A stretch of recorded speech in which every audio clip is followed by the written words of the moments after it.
Мен Алахан Ақбілек Азатқызы Айтқұл Шынысылов атындағы орта мектебінің 6 сынып оқушысымын. Менің отаныма менің бастамам атты шығармашылық жобалар байқауына менің ашық университеттерім номинациясы бойынша қатысамын. Бұл жобаның негізгі мақсаты оқушылардың кітап оқуға деген қызығушылығын арттыру, оқу мәдениетін қалыптастыру. Мен өзіме және басқа оқушыларға кітапты тек оқуға ғана емес, оны талдау, ой бөлісу, шығармашылық тұрғыда жеткізгім келеді. Оқуға құштар мектеп бағдарламасы байланысты Редикс жобасы осы мемлекеттік бағдарлама аясында жүзеге асып келеді. Электронды кітапханаларда оқушылар қалай қолданады? Қазіргі білім беру жүйесінде электронды кітапханаларда оқушылар оқу дағдысын қалыптастыруда маңызды рөл атқарады. Олар дәстүрлі кітапхананың қызметін толықтырып қана қоймай, білімді қолжетімді әрі заманауи форматта ұсынады. Мен Жүсіпбек Аймауытовтың Ақбілек романын мектебіміздегі электронды кітапханадан оқыдым.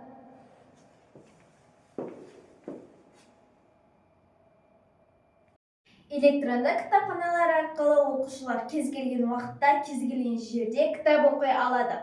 Бұл әсіресе біз сияқты ауылдық жерлерде және кітап қоры шектеулі мектептерде тиімді. Қазақстандағы танымал кітапханалар: Казнев, Кітап.кз, әдебиет порталы. Жасанды интеллект пен кітап мұхабасы. Жүсіпбек Аймауытовтың Ақбілек романында арналған мұхабаны Google Gemini арқылы бейнеледі. Google Gemini'ге мынандай промпт жаздым: дәстүрлі киім киген қазақтың қызы артында асқақ таулар мен кең байтақ даланың фонында тұрғанын бейнеле. Оның бет-әлпеті күрес пен өзгерісті және де кінәсіздік пен төзімділікті көрсет. Көңіл күйі эмоционалдық шабыттандыратын болуы тиіс. Мәдени шынайылық үшін жарықтандырудың айналасында нәзік қазақ ою-өрнектері қос. Және де оң жақтағы бұрышына QR-код жасап бер. Қолданыстағы Ақбілек романының мұхабасы осындай. Ал біздің Google Gemini арқылы жасаған кітаптың мұхабасы осылай. Бұл мұхаба оқушыларды кітапқа деген қызығушылығын арттырып, шығарманы жаңа көзқараспен қабылдауға мүмкіндік береді. Сонымен қатар ол ұлттық әдебиетті заманауи форматта насихаттаудың бір жолы ретінде қызмет атқарады.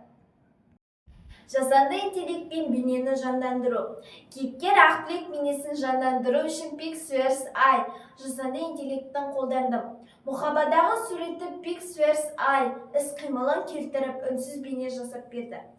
Құрметті оқушылар мен кітап сүйер қауым. Сіздерді қазақ әдебиетінің көрнекті жазушысы Жүсіпбек Аймауытовтың шоқтығы биік шығармаларының бірі Ақбілек романын оқуға шақырамыз. Бұл роман қазақ қызының тағдыры, қайсарлығы мен рухани күшін бейнелейтін әсерлі туынды. Ақбілектің өмір жолы арқылы сіз батылдықты, үмітті және адам жанының тереңдігін сезіне аласыз. Кітап оқу рухани байлыққа бастар жол. Ақбілек романын оқып, қазақ әдебиетінің асыл мұрасымен танысыңыздар.